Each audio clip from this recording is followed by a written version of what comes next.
मी सुरेखा पाककलामध्ये सर्वांचं स्वागत आहे। एक संस्कार वर्ग आहे, त्या लहान मुलांना आज नाश्ता द्यायचा आहे। तर नाश्त्याची ऑर्डर आलेली आहे। तर नाश्ता कोणता बनवायचा आहे, तर आपल्यासने आज बनवायचा आहे कांदा पोहे। तर त्याच्यासाठी लागणारे साहित्य आहे बघा, हे 2 किलो पोहे आहेत, हे भिजवून घेतलेत। हा 1 किलो कांदा आहे, चिरून घेतलाय मी। त्याच्यानंतर पाव किलो हिरवी मिरची आहे, हे पण चिरून घेतले।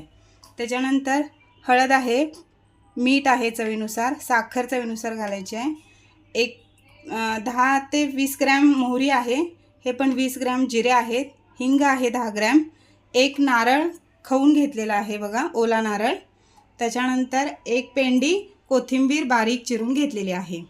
त्याच्यानंतर कढीपत्ता एक 10-12 देठं तोडून घेतलेले आहेत। त्याच्यानंतर शेंगदाणे एक पाव किलो घेतलेले आहेत बघा। तर अशा तऱ्हेने मी पोहेची सगळी तयारी केलेली आहे। आता आपण हे व्यवस्थित फोडणी घालूया। कशी कृती आहे चला पाहूया। 2 किलो पोहे बनवण्यासाठी अर्धा किलो तेल लागते। तेल आता या कढईमध्ये घालूया। तेल गरम झालेलं आहे, त्याच्यामध्ये आपण मोहरी घालूया। मोहरी अशी तडतडली ना, त्याच्यानंतर आपण कढीपत्ता घालायचा आहे।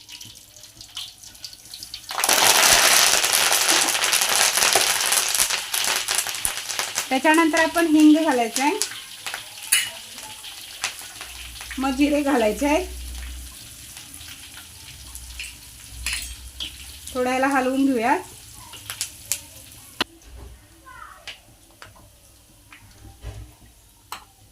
आता आपण ह्याच्यामध्ये हिरवी मिरची घालूया।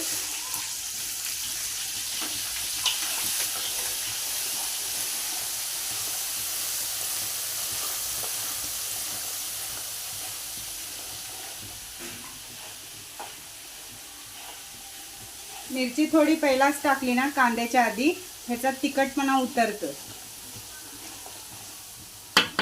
एक 5 ते 2 मिनिटं ह्याला मिरची पहिला परतून घ्यायची अशी।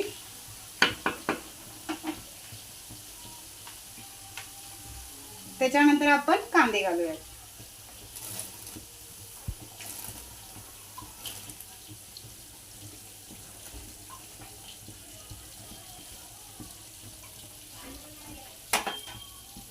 आता ह्याला आपण खमंग भाजून घेऊयात।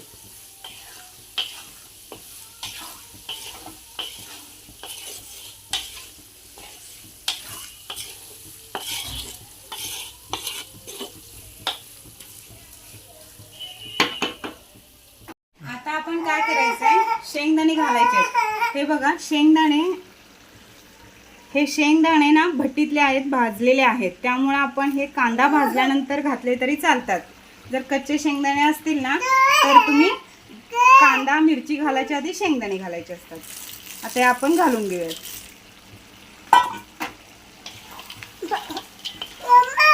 कांदा थोडा भाजल्यानंतर हे घालायचं। आता ह्याला 5 ते 10 मिनिटं आपण असं भाजून घेऊयात। आता ह्याच्यामध्ये आपण हळद घालायची आहे।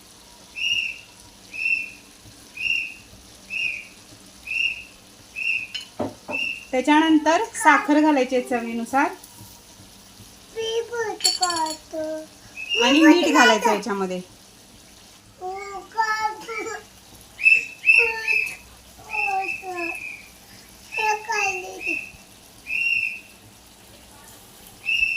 आता ह्याला व्यवस्थित आपण हलवून घेऊया, एकजीव करून घेऊया।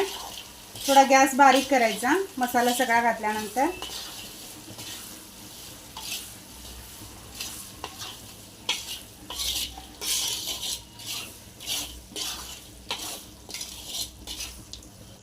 आता ह्याच्यामध्ये आपण पोहे घालूया।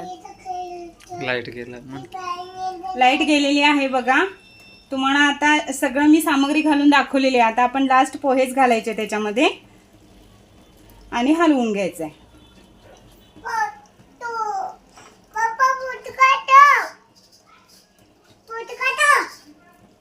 हे व्यवस्थित आपण मिश्रण एकत्र करूयात।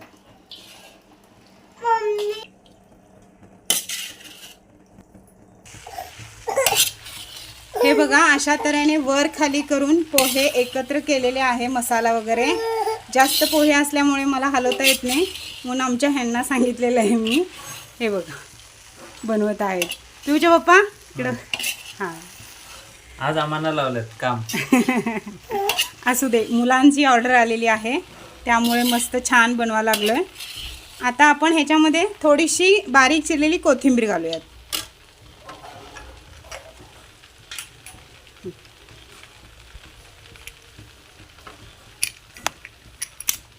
बस.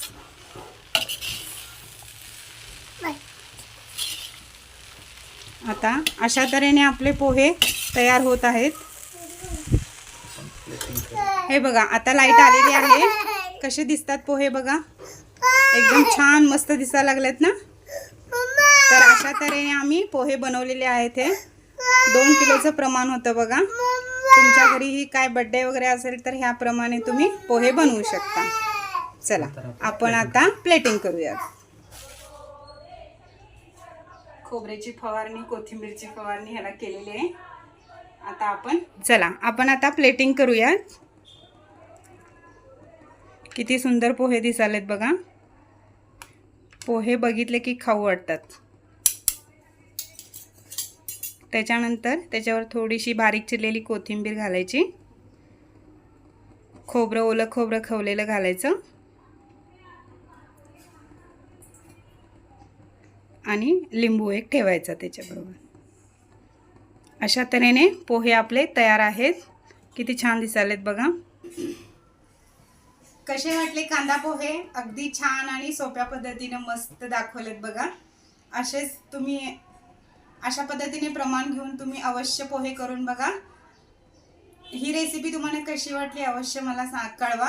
अशीच नवीन रेसिपी घेऊन पुन्हा येईन. तवर स्वस्त राहा, मस्त खावा. धन्यवाद. चला आता आपण काय करायचं आहे, मुलांना वाढायचं आहे. चला कसे मुलं खातात आणि काय सांगतात बघूया आपण. हां